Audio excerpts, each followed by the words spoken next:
Mae Sai Thailand sits on a river that separates two worlds. On one side is Myanmar, a country plagued by a brutal military junta and a failing economy. On the other side rests Thailand, a rising country with an expanding economy, higher literacy, and healthcare for its citizens. Under the bridge that separates the two lands, street children gather. Here they are susceptible to drug abuse, violence, and being trafficked into coercive situations. Most of them come from hill tribes whose cultural sustainability has been crippled by policy and development in both Thailand and Burma. These stateless citizens are unprotected in Thailand and are the most vulnerable population to being trafficked into coercive labor or sexual situations. In Mae Sai, however, NGOs are working to correct this problem. The Childlife Center is a grassroots organization providing direct intervention for children at risk in this area. Through shelter, education, and vocational training, Childlife provides opportunities to these often forgotten children. They end up at the bridge for a variety of reasons, and every child has a different story. Some of them come from abusive homes, or there's drug history either themselves or with their parents. Others have lost their parents to either drugs or fighting or maybe HIV or AIDS. So they're generally really vulnerable and don't often see an alternative to getting any money. I know some children have been interviewed and say they don't want to beg often. They'd like to be able to do something else. And maybe even like sell vegetables. But the problem with that is if they're in Burma, they can't cross into Thailand legally to buy vegetables, or they don't have any money to buy vegetables. So something like as simple as that, which many people would see as a fairly simple solution, is actually quite difficult in what they're doing, what they face every day, and they get into kind of a life on the streets where they have a lot up against them. There's a lot of drug use, particularly glue use with the children, and it's cheap and it's readily available. So with the small amount of money they've got, I think perhaps in my personal opinion, they maybe use it as a kind of form of escape. Everything in Burma's got increasingly difficult. The economy, it's completely changed. Burma's gone from being one of the richest countries in the area to being one of the poorest in the world. People can't get a job, they can't provide for their families anymore. Drugs have got increasingly available and people seem to be turning to them a lot more. So there's a lot of problems, and the effects of it are the increasing numbers of street children.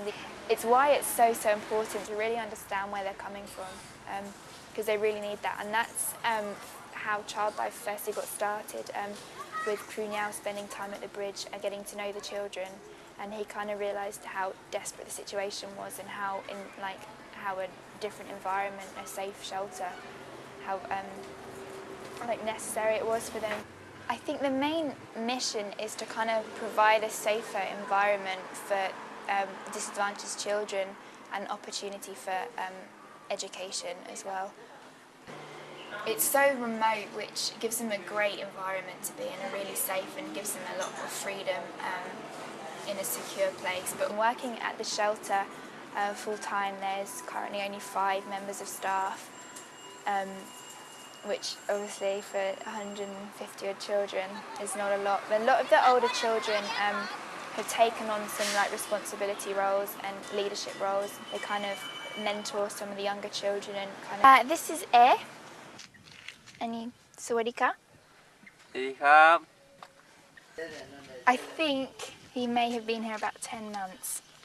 Air Ban Tinai, Thailand or Burma? Burma.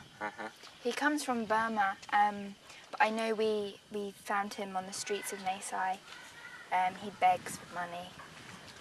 He still does it, I think, when he wants to go back to town. But he goes through and sells rubbish, gets a bit of money from begging, and then he stays here most of the time because it's a bit of we can't force him to be here the whole time. So at least it provides him with a safe environment.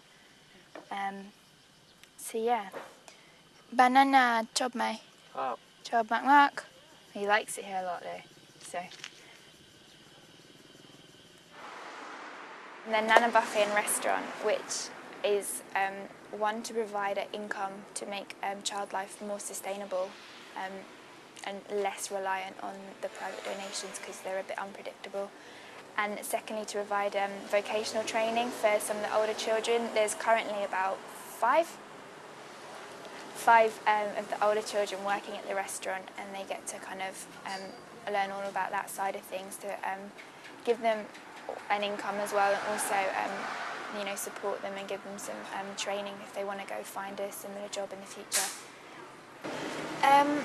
The conditions at the shelter, it's difficult because although they are so much better than the conditions they face on the street, and they have shelter and they have, you know, hot food 3 times a day, and there is water to like wash in and things, but it's difficult because there are also some problems with the clothes at the moment because obviously the little ones as well, with the area being kind of muddy and dusty, and also they get food down them, and it's difficult to kind of keep them clean and dry. And because there's no hot water and sometimes no running water, kind of cleaning the cold water with minimal soap doesn't get them clean anyway, so it's definitely not helping the skin problems here, especially in rainy season. I mean, when they are clean, they do hang them up to dry, but obviously when it downpours and the rain's quite unpredictable, then it's kind of all wasted. Is this going to be fixed soon, or what's happening? Maybe at that time you don't have, you got some little budget, so yeah, so with a small budget it's difficult. In February this year we lost part of the roof of this block in a storm, which isn't very good because of the number of children we have. Obviously the more facilities the better, but at the moment there's 52 of the younger children staying here. When is it cold? Like November, December. Here it gets really cold. Yeah, it's less than 10 degrees, so it's really it's cold. It's not hot country, so it's yeah. 10 is quite. It's cold. And you can see that a lot of them are sleeping on just kind of wood, and it's a bit, so it's not warm. The main problem we've got with funding is that we are not a registered foundation or charity. The reason being that we work with Burmese children as well as Thai, and to register in Thailand as a charity or foundation you need to work with Thai children. Being registered opens up a lot of opportunity for funding for large organisations and foundations. With applying to organisation you need to be registered to receive the money, so it is difficult. At the moment Childlife relies solely on private donations. But in terms of being able to provide like continuous support and healthcare, we do need regular funding. And Friends of Childlife is a new fundraising programme that we've just launched, and it is trying to ask people to become a friend of the organisation by being a regular donor. The owner of the land has unfortunately sold the land, and the rent has now increased, and we can no longer afford to pay it. So we're going to have to move land, which is a real shame because a lot of the funding over the past 5 years has gone into building on the land we've got and making it, you know, a nice environment for the children. And we'd like to look at using funding in the future to kind of develop what we've done, but now we've kind of got to move and start from scratch, which is a shame. So we're kind of frantically trying to get funding for more building in the land, but there is continuous problems with trying to agree like prices for the new land and things, but that is something we're going to have to look at doing over the next year.